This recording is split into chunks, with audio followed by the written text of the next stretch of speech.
नमस्कार, मी प्रज्ञा पोवळे. दुपारच्या बातम्यांमध्ये आपल्या सगळ्यांचं स्वागत. आपण पाहत आहे एबीपी माझा. बुलेटिनची सुरुवात करूया युद्धाच्या परिणामांच्या बातमीनं. आखाती युद्धामुळे कच्चं तेल आतापर्यंत 30% अधिक महागलंय.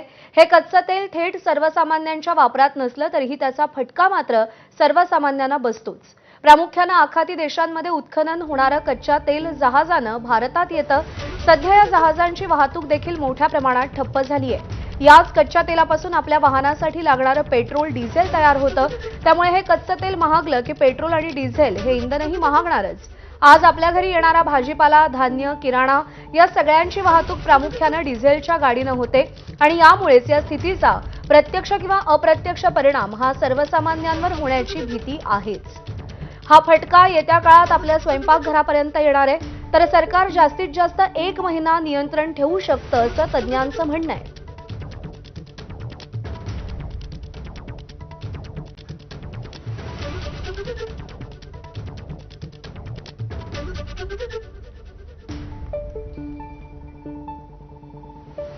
पुढची बातमी पाहूयात.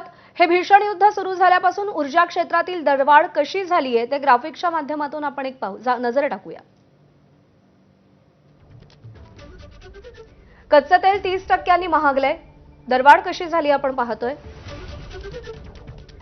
शुद्ध कच्चं तेल 26% महागलंय. पेट्रोलजन्य इंधन 14% महाग झालंय. अन्य इंधन 22% महागलेलं आहे.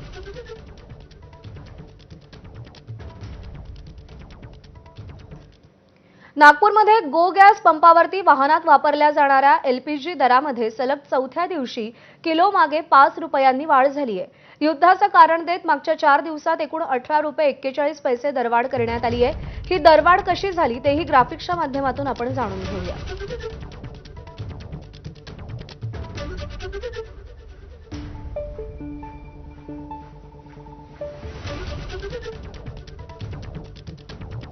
सहा फेब्रुवारीचे दर होते 56.56 रुपये अर्थात 56 रुपये 56 पैसे.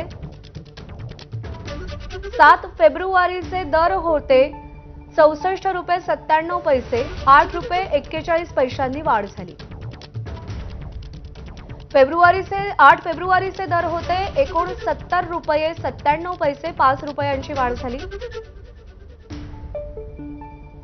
9 फेब्रुवारीचे दर होते 74 रुपये 97 पैसे. 5 रुपयांनी वाढ झाली.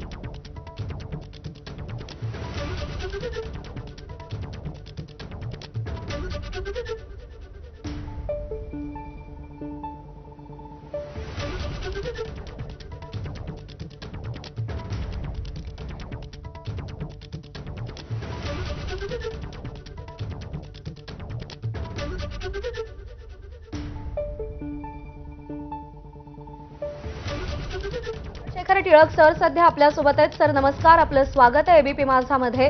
अर्थात सर्वसामान्यांच्या दृष्टीने पहिला प्रश्न हाच आहे की सध्या जी युद्धजन्य परिस्थिती आहे त्याचे जे कच्च्या तेलावरती परिणाम होत आहेत, हे युद्ध जर असंच सुरू राहिलं तर पुढे ही झळ आपल्यापर्यंत कशी पोहोचणार आहे? सर्वसामान्यांना कोणकोणत्या पातळीवर कोणकोणत्या क्षेत्रामध्ये या दरवाढीचा फटका बसेल? सगळ्यात महत्त्वाची गोष्ट लक्षात घेतली पाहिजे की ही जी युद्धजन्य परिस्थिती आहे ही नेमकी किती वेळ चालेल याच्यावरती त्याचा आपल्यावरती किती परिणाम होईल हे अवलंबून राहील. कारण हे युद्ध काही एखाद्या राजकीय किंवा निव्वळ आर्थिक अशा गोष्टींवरती अवलंबून नाहीये.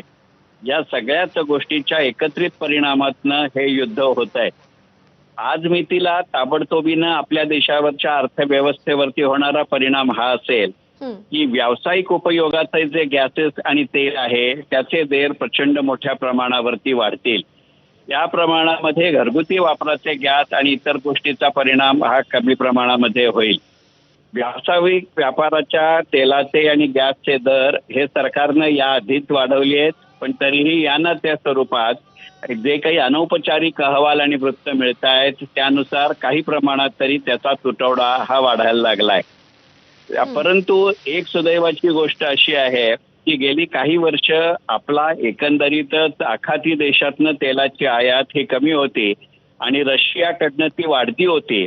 आणि या युद्धजन्य परिस्थितीतही रशियानं पहिल्यांदाच स्पष्ट केलंय की भारताला जेवढा तेलाचा गॅसचा पुरवठा लागेल तेवढा आम्ही देऊ. पण एक गोष्ट नक्की आहे की हे केवळ भारतापुरेचाच रशियन तेलाचा पुरवठा असा घटक असणार नाही. भारताच्या बरोबरीनं इतरही अनेक देश, विशेषतः जे भारताच्या पूर्वेला आहेत, त्यांच्याकडेही रशियाचा पुरवठा वाढू शकतो. त्यामुळे आपल्याला तेल रशियाकडनं मिळणार नाही असं नाही, पण आता जसं अनियंत्रित आणि कोणत्याही प्रकारच्या अडथळा न येता येतो त्याची फ्रिक्वेन्सी ही कमी होऊ शकते. हा एक भाग. दुसरी गोष्ट अशी आहे की मुळातच जागतिक तेल बाजारामध्ये आखाती देशातली युद्धजन्य परिस्थिती जर वेळीच आटोक्यात आली नाही तर तेलाचं उत्पादनच गणित हे कमी होईल. कारण अगदी कालच आलेली बातमी अशी आहे की अनेक कंटेनर आहेत आणि इस्रायलनं काल केलेल्या हल्ल्यामुळे आखाती देशातलं तेलाचं उत्पादनच कमी होईल. उत्पादन कमी झालं तरी त्याचा उपयोग आणि वापर कमी होत नाही आणि त्यामुळे तात्कालिक घटकांमुळे जागतिक पातळीवरती तेलाच्या किमती वाढतील.